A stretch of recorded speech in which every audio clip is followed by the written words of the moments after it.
अस्सलाम वालेकुम नाज़रीन, इस वीडियो में मैं आपको BTC यानी बिटकॉइन और क्रिप्टो करेंसी के बारे में इंफॉर्मेशन शेयर करने जा रहा हूँ।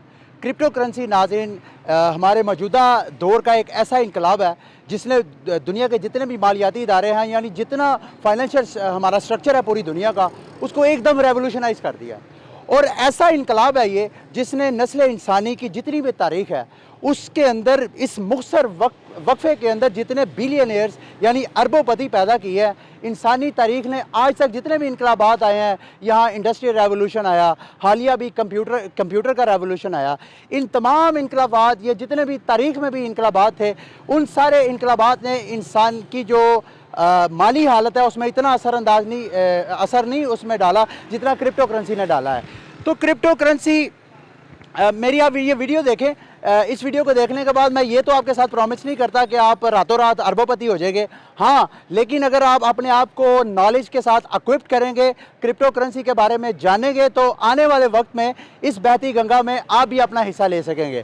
तो क्रिप्टो करेंसी को समझाने से पहले, चूँकि क्रिप्टो करेंसी यानी ये एक करेंसी है, एक पैसा है, इसको समझने के लिए, पैसे के फिनोमेना को समझने के लिए मैं बहुत से सादा और आसान तरीके से आपको समझाने की कोशिश करता हूँ। ये मेरे हाथ में इस वक्त कागज़ का एक टुकड़ा है, अगर आपको ये नज़र आ रहा है, इसके ऊपर मैंने लिखा है 5000 रुपये। अब ये मैं इस वक्त एक भाईजान के पास मौजूद हूँ। ये दूसरा मेरे पास कागज़ का टुकड़ा है जिसके ऊपर 1000 रुपये लिखा हुआ है, बाबा जी की इसके ऊपर पिक्चर बनी हुई है। इन दोनों कागज़ के टुकड़ों से मैं इनके साथ शॉपिंग करने की कोशिश करता हूँ। देखते हैं ये शॉपिंग कैसी जाती है। अच्छा भाईजान, मुझे ये बताएं, अगर मैं आपको ये कागज़ का टुकड़ा दूं जिसके ऊपर मैंने 5000 रुपये लिखा हुआ है, अगर मैं आपको ये कागज़ का टुकड़ा दे के कहूँ कि आप मुझे इसके बदले केले दें और बकाया मुझे पैसे दें, तो आप ये सफ़ेद कागज़ का टुकड़ा जिसके ऊपर 5000 लिखा है, आप ये रख के मुझे केले देंगे और बकाया पैसे देंगे? नहीं। अच्छा, अगर मैं आपको ये वाला नोट देता हूँ जिसके ऊपर 1000 रुपये लिखे हैं, तो इसके बदले में आप मुझे केले और बकाया पैसे भी देंगे? हाँ जी, बिल्कुल दूँगा। अच्छा, आपकी नज़र में उसकी क्या वजह है?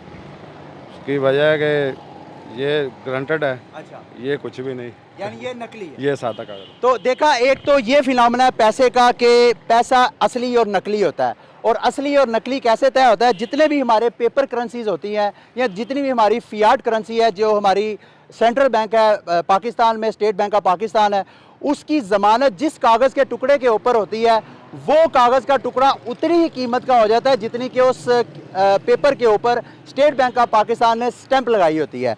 तो अब मैं एक दूसरा फिनोमेना भी आपको पैसे का पेश करता हूँ। अच्छा, मुझे ये बताएं कि अगर मैं आपको गोल्ड दूँ, सोना, जो कि असली सोना, वो दे के बदले में आपसे केले लेना चाहूँ, आपकी पूरी रेडी ख़रीदना चाहूँ, तो क्या आप मेरे साथ तजारत करेंगे?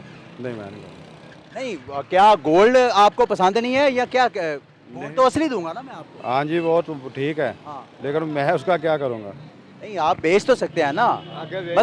मतलब मैं आपको बताना ये चाह रहा हूँ, क्या गोल्ड भी तो ट्रेड के लिए इस्तेमाल हो सकता है ना, एज अ पैसा? हाँ जी। तो आप अगर मैं आपको गोल्ड देता हूँ, अभी तो मैंने आपको ये कागज़ के टुकड़े दिए ना, अगर मैं इसकी बजाय आपको गोल्ड देता हूँ, असली गोल्ड, तो गोल्ड रख के भी आप मेरे साथ तिजारत कर सकते हैं? नहीं भाईजान, वो ऐसे है ना कि मैं उसकी कीमत नहीं दे सकता आपको। आप नहीं दे सकते, यानी उसकी कीमत है। हाँ जी। अच्छा, एक फिनोमेना जैसे पैसों का फिनोमेना तो मैंने आपको बताया, जिसमें आपको एक सेंट्रल बॉडी की, एक थर्ड बॉडी की ज़मानत की ज़रूरत है। अब ये दूसरा फिनोमेना है जैसे गोल्ड है, इसमें आपको किसी ज़मानत की ज़रूरत नहीं है। आप दुनिया के किसी भी कोने में चले जाएं, आपके पास गोल्ड की कोई रिंग है या कोई भी आपने गोल्ड की चीज़ बनाई हुई है, आप उसको जाके किसी भी कंट्री में आप उसके साथ जाके ट्रेडिंग कर सकते हैं, खरीदो फरोख्त कर सकते हैं। तो यही फिनोमेना जो है क्रिप्टो करेंसी का है। यानी क्रिप्टो करेंसी एक ऐसी करेंसी है जिसको आप डिजिटल गोल्ड भी कह सकते हैं। इसका फिजिकली कोई वजूद नहीं है। जितनी करेंसीज हैं, most of the crypto currencies जो है वो डिसेंट्रलाइज हैं, यानी उनको पीछे से कोई कंट्रोल नहीं कर रहा। कंप्यूटर में एक सॉफ्टवेयर है, उस सॉफ्टवेयर के ज़रिए उस जो करेंसी है उसकी ट्रांजेक्शन्स की जाती हैं, उनको वैलिडेट किया जाता है। अब मैं आता हूँ कि क्रिप्टो करेंसी असल में है क्या। 90 की दहाई के अंदर जितने भी हमारे इकोनॉमिस्ट थे, जो एक्सपर्ट थे, उनकी सबसे बड़ी टेंशन ये थी कि कैसे ये जो बैनुल कौमी ट्रांजैक्शंस होती हैं, यानी एक मुल्क जब दूसरे मुल्क को कोई चीज़ देता है तो उसके बदले में जब कोई पैसे लेता है तो कैसे इस ट्रांजैक्शन को इंस्टेंट किया जाए, तेज़ तर किया जाए और फ़ीस को भी कम से कम किया जाए। तो 21वीं सदी के आगाज़ में सतोशी नाकामोटो के नाम का एक नामालूम शख्स कह लें या नंबर ऑफ़ पीपल का एक ग्रुप कह लें, उसने एक थीसिस पेश किया। उस थीसिस के मुताबिक बिल्कुल गोल्ड की तरह उसने कहा कि हमें एक दूसरे के साथ ट्रांजैक्शंस करने के लिए किसी सेंट्रल बैंक की ज़रूरत नहीं है, किसी हमें सेंट्रल बॉडी की ज़रूरत नहीं है। पीयर टू पीयर ट्रांजैक्शन करें, मैं यहाँ से ट्रांजैक्शन करता हूँ इनको, ये मेरे जैसे इनके वॉलेट में पैसे चले जाएं, ये मुझे बदले में केले दे दे। तो सतोशी नाकामोटो का ये आइडिया बहुत ज़्यादा एक तरह का रेवोल्यूशनाइज था, लेकिन उसमें इब्तिदा में तनकीद ये हुई कि जब तक कोई सेंट्रल बॉडी नहीं होगी तो इसकी करेंसी की वैल्यू या इसकी, जैसे इन्होंने कहा कि ये नकली पेपर है और ये असली पेपर है, तो सेंट्रल बॉडी के होते हुए इसकी असली और इसके नकली होने का भी तयन हो जाता है और इसकी वैल्यू का भी तयन हो जाता है। लेकिन अच्छा मुझे ये बताएं, क्रिप्टो करेंसी का नाम आपने सुना कभी? नहीं, आपसे सुन रहे ये मेरे से ही सुनने हैं। ये मैं कहूँगा पाकिस्तान की एक तरह की बदकिस्मती है कि दुनिया इतनी ज़्यादा रेवोल्यूशनाइज हो गई है और हज़ारों लाखों करोड़ों पाकिस्तानी ऐसे हैं जिन्होंने शायद क्रिप्टो करेंसी का नाम ही पहली बार सुना होगा। और ये जिनका नाम इन्होंने पहली बार सुना है, उसके एक कॉइन की वैल्यू मैं आपको बताऊं, अगर अमेरिकी डॉलर में देखा जाए तो एक कॉइन यानी एक सिक्का BTC का $23,000 से ज़्यादा है इस वक्त, जब ये मैं आपके साथ वीडियो बना रहा हूँ, शेयर कर रहा हूँ। और अगर पाकिस्तानी करेंसी में देखा जाए तो एक BTC की वैल्यू पाकिस्तानी तकरीबन 37 से 38 लाख रुपया है। तो हम जैसे ये हैं, इसी तरह करोड़ों पाकिस्तानियों को इस बारे में पता ही नहीं है। और ये वो बहती गंगा है, इन्वेस्टमेंट का एक ऐसा प्रोग्राम है जिसको मेरा ख्याल है हुकूमत को रियासती सतह पे कोई ना कोई इस तरह का इकदाम करना चाहिए ताकि पब्लिक को भी अवेयरनेस हो इस सिलसिले में और हमारी रियासत भी इससे कोई फ़ायदा उठा सके। लेकिन खैर, ये तो थी BTC से मुतल्लिक सारी बातचीत। अब आते हैं कि BTC की कुछ चीज़ें मैं आपको शेयर करता हूँ, उसकी कुछ खसूसियात, BTC की कुछ खसूसियात मैं अब आपके साथ शेयर करता हूँ। एक तो जैसे मैंने आपको कहा कि गोल्ड की तरह इसकी कोई सेंट्रल बॉडी होना कोई ज़रूरी नहीं है, क्योंकि गोल्ड की तरह इंसान सदियों से गोल्ड को एज अ करेंसी इस्तेमाल करता है। तो BTC या क्रिप्टो करेंसी भी डिजिटल गोल्ड की तरह इस्तेमाल की जा सकती है। अब चूँकि इसकी कोई सेंट्रल बॉडी नहीं है तो ये सवाल ज़हन में ये आता है कि इसको बनाता कौन है। अब ये जो 1000 रुपये का नोट है, 5000 का नोट है, ये नोट तो हमारा स्टेट बैंक ऑफ पाकिस्तान छापता है। तो क्रिप्टो करेंसीज कौन प्रिंट करता है? क्रिप्टो करेंसीज को प्रिंट हमारे माइनर्स करते हैं।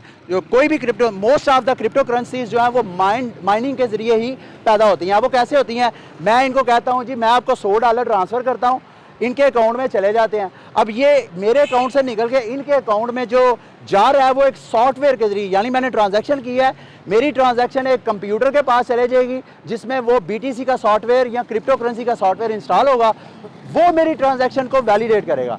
ये जो मुझे हेल्प कर रहा है कंप्यूटर, उस दौरान उस कंप्यूटर को रिवार्ड दिया जाएगा हमारी दोनों की, बायर सेलर की हेल्प करने के लिए।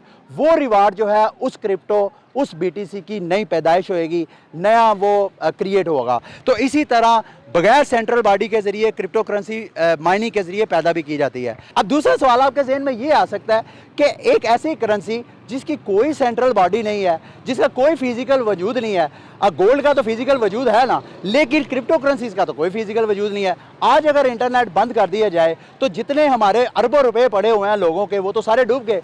लेकिन इसके बावजूद क्या वजह है कि इसकी वैल्यू इतनी हाई है? वो भी बड़ी दिलचस्प वजह है। वजह कुछ ये है कि जितने भी दुनिया के बड़े बड़े इन्वेस्टर्स हैं, बेशक अफराद हैं या इंस्टीट्यूशंस हैं, या दुनिया के जितने भी टैक्स अवेडर्स हैं, उनके लिए क्रिप्टो करेंसीज और BTC एक सेफ हेवन है। यानी अगर मेरे पास 1 अरब रुपया है और 1 अरब रुपया मेरे अकाउंट में पड़ा हुआ है, आज इस मुल्क की मॉनेटरी पॉलिसी अगर चेंज हो जाती है, पड़े पड़े वो मेरी सेविंग के ऊपर अफेक्ट करेगी, मेरी सेविंग के ऊपर कट लग सकता है। या इस तरह के और जो टैक्स अवेडर्स हैं वो भी अपने पैसा बचाने के लिए, छुपाने के लिए क्रिप्टो करेंसीज में इन्वेस्ट करते जा रहे हैं। तो यही वजह है कि जितनी भी क्रिप्टो करेंसीज हैं उनके पीछे अच्छा खासा बिलियंस ट्रिलियंस के हिसाब से भी टोटल इन्वेस्टमेंट है जितनी क्रिप्टो करेंसीज हैं। अच्छा जी, ये थी मेरी क्रिप्टो करेंसी और BTC से मुतल्लिक सारी रिपोर्ट। उम्मीद करता हूँ कि BTC और क्रिप्टो करेंसी के हवाले से मैंने बहुत से आपके सवालात के जवाब दे दिए हैं। अगर कोई सवाल मैं मिस कर चुका हूँ तो आप इस वीडियो के नीचे कमेंट में आप अपना क्वेश्चन करें, मैं कोशिश करूँगा कि आपको कमेंट में रिप्लाई करूँ आपका। अगर मुमकिन हुआ तो मैं आपके लिए एक नई रिपोर्ट भी बना दूँगा आपके सवालात को एड्रेस करने के लिए। इस वीडियो को ख़त्म करने से पहले मैं ये बात ज़रूर करना चाहूँगा कि क्रिप्टो करेंसी के मुतल्लिक हमारे मुल्क में इतनी अवेयरनेस नहीं है और इस अवेयरनेस को बढ़ाने के लिए एक बहुत ही साउंड आवाज़ जो है हमें नज़र आती है, वो है वकार ज़कात साहब की। वकार ज़कात साहब हमारे सोशल एक्टिविस्ट हैं और क्रिप्टो करेंसी के अंदर एक तो उनका अपना स्टेक भी है, और इसके अलावा वो जितने भी हमारे सोशल इश्यूज़ हैं, आप अगर सोशल मीडिया पे उनको फॉलो कर रहे हैं तो आप देख रहे होंगे कि हमारे बहुत से सोशल इश्यूज़ के ऊपर उनकी कंट्रीब्यूशन है। तो वकार ज़कात साहब ने, हमारे FIA ने क्रिप्टो करेंसी को बैन कर दिया था। उन्होंने सिंध हाई कोर्ट से एक हुक्मनामा इशू करवाया जिसमें FIA को कहा गया कि क्रिप्टो करेंसी वाले अफराद को जो फ्रॉड नहीं कर रहे हैं और लीगल तरीके से, जायज़ तरीके से काम करना चाह रहे हैं, उनको काम करने दिया जाए, उनको हरासा ना किया जाए या उनको अरेस्ट वगैरह ना किया जाए। तो वकार ज़कात साहब की बड़ी कंट्रीब्यूशन है क्रिप्टो करेंसी के हवाले से। मैं कोशिश करता हूं कि उनको इस हवाले से अप्रोच करूं और उनसे कहूं कि क्रिप्टो करेंसी के हवाले से उनका क्या विजन है वो मेरे नाजरीन तक शेयर करें। अंटिल नेक्स्ट वीडियो, मुझे इजाज़त दीजिए। अल्लाह हाफिज़।